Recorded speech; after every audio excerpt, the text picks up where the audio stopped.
us to where we want to go. But it is also the talent that is within us. As you can see, we have a camera today. We are here, we are being here interviewing me. It means you are using your talent, you are using the rest that are there to empower me, to empower even the community, even the one who is watching this video in the comfort of his home in Cholocho or in Chendambwe or wherever. So we need to use talents and we need to use our available resources to make sure that we empower the average young person in Zimbabwe. And we should cease to be elitist, to think that everything begins and ends in Harare or everything begins and ends in Bulawayo. No, we are now in a global village. We should interact in this digital era.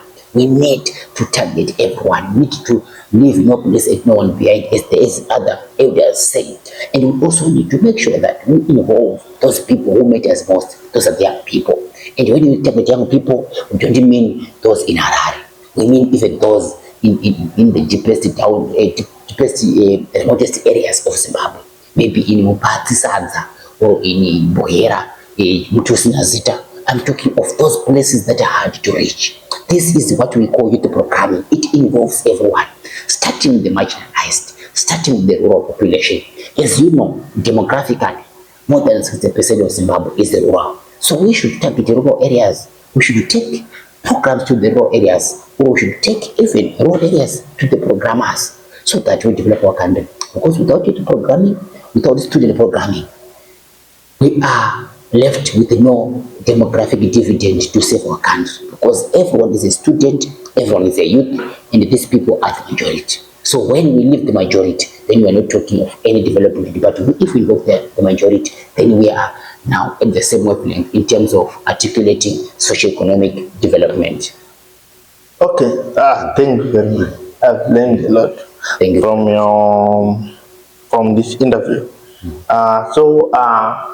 As I'm a person in the media field, I can see on social media some people talking about the African patriotism, but they have no relevant information on how to do it.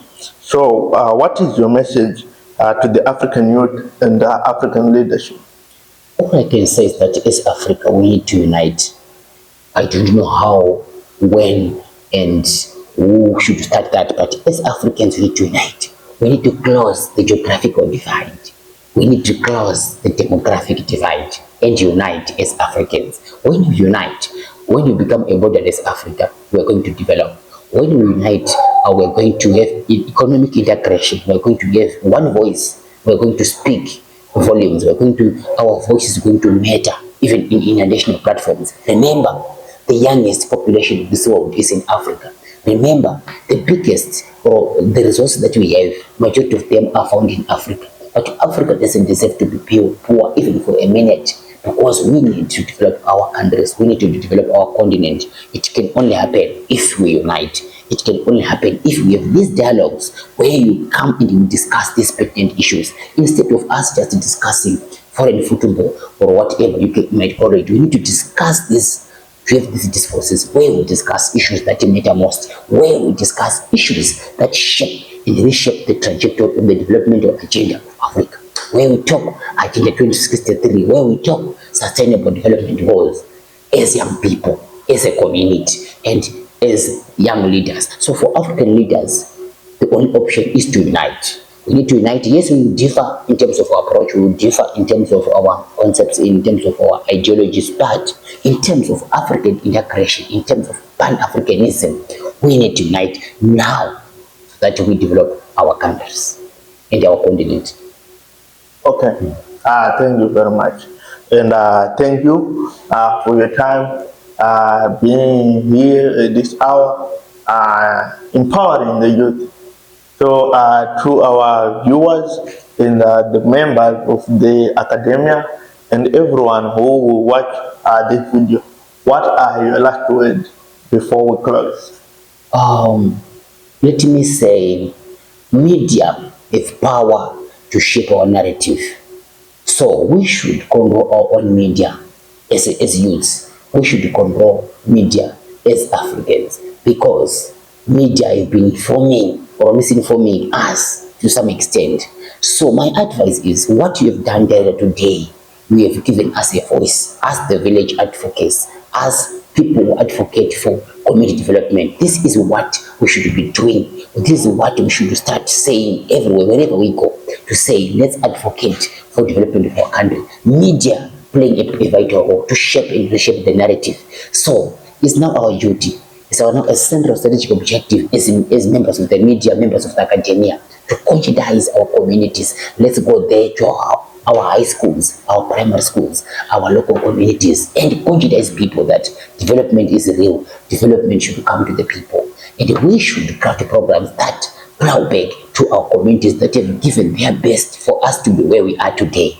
Because we are going to go far, but you can only go far if we also remember where we are coming from. So we should use media wisely. We should use media to develop our country. We should use media to push the narrative of community development, because that is the only thing that can be left, and you can live a life of service, a life of sacrifice, a life of contribution. That's all that I can say to the masses of Zimbabwe, and also others beyond this country. Okay, thank you. So for those that wish to speak to the vibrant village advocate, can you share maybe your platform or your contact so that they can have a time and a moment to hear these wise words from you? Thank you very much, Director. But yeah, what I will say is that I will share my social platforms, but they may contact you in person so that you link me to them, because I'm a busy person. I'm an academic sometimes, Okay. and I'm also a professional to other end, which sometimes make me a busy person. So I would wish people to go through you, Director, through our media channels that we have, so that we get to conscientize our people. And I would also want to congratulate you for coming up with this initiative to empower young people. Our media should go down there in the rural areas everywhere, empowering the people, giving people a voice in terms of development, in terms of empowerment. So thank you very much for that. So they can go through you, and I will also share my channels. I run the GZU Daily News. I also run the Local Governance Hub. I also run the Zim Universities, and currently I'm the national director for the Zimbabwe Law Students Coalition, which is a new baby on the block. And next time when we do our programs, we are going to invite you as our official media partner, so that we empower the young people of Zimbabwe.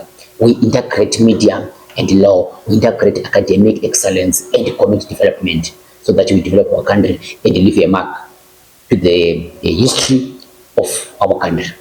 Okay, thank you. So you viewers, you can get in touch to us on TikTok. Our account is Director TaviX. On Facebook, our page is Director TaviX. And also on YouTube, we are on Chiajong Media. Then on WhatsApp, you can get in touch with me on +263 783 768 627. I will repeat, +263 783 768 627. Thank you. Bye, viewers.